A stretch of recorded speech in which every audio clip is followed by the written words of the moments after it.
guys, welcome to another lesson in the After Effects course. This is Phil Ebiner. Thanks for joining in today. Be sure to check out videoschoolonline.com when you have some free time. You can sign up for my mailing list and get 50% off all of my online courses. So, today I want to talk to you about color correction and what options you have in After Effects to color correct your footage. You actually have a lot, and they do a lot of powerful things. After Effects isn't my favorite program for color correcting. I like to use Apple's Final Cut Pro or Final Cut Studio's color to color correct my footage. But if you have some special needs, After Effects has some great options for you. So I have this footage from San Francisco up in by the wharf of, just the wharf with the pier and some sea lions sleeping on the dock and everything. So pretty cool shot. And let's see what we can do with some color correction. So in your Effects and Presets tab, you have a whole color correction folder. Down here there's a lot of things, but let me show you the ones that I like. So one that I use quickly to add brightness and contrast is the brightness and contrast filter.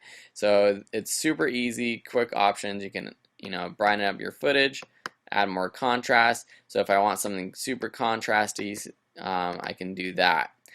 As you can see there, it really changes how my image looks. So that's brightness and contrast. Curves is another one where you can add some contrast with an S curve. So it basically gives you this curve. You can change the channel to RGB, red, green, blue, or alpha, and then you just click along this line and drag to create an S curve or whatever type of curve you want. But typically a nice S curve adds more contrast. You can go into red, and if you want to boost the reds a little bit, you can do that. We'll go into the green. Maybe we'll drop the greens, and then the blues. We'll add more blues if we want to really make this a psychedelic day at the beach. So that's what curves does. Levels is another one that does something similar. It's just a different style. It has this bar slider basically that you can click these little triangles at the ends of this bar, drag them in, and you're basically crushing the colors, crushing the blacks, making the blacks darker, making the lights lighter, again adding contrast. You can also just do that by inputting numbers down here or clicking and dragging these numbers down here. So that is another option for you guys for contrast. Hue and saturation, this is a good one if you want to add some saturation to your footage. So say we want to add some color. Wow, that is not what I want.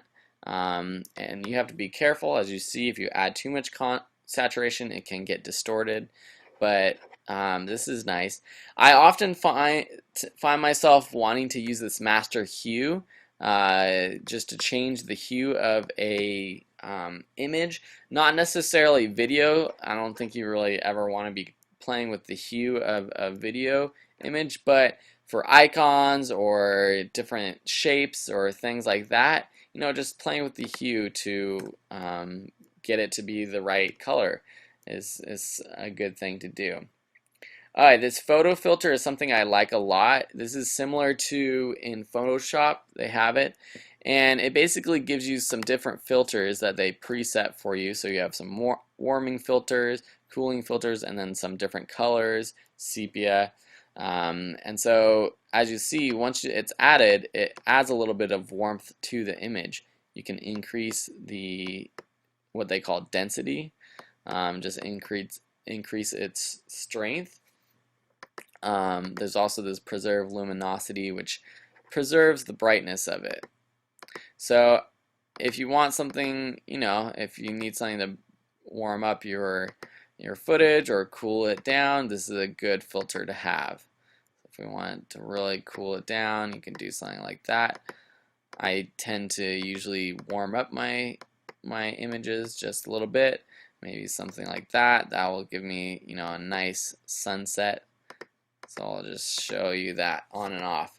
So I'm just going to build a little bit upon this. So there's also all sorts of other ones. Exposure, you know, this is basically going to play with your exposure. So another one to brighten or darken your footage. So I'm just going to take this brightness and contrast, add a little bit of contrast, maybe brighten it up a little bit so we can see a little bit more of this dock. So with both of those, this is what it looks like.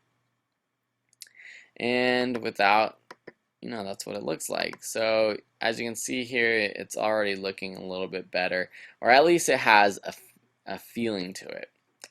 There's all sorts of other filters. You know, you can add a black and white filter that just makes everything black and white.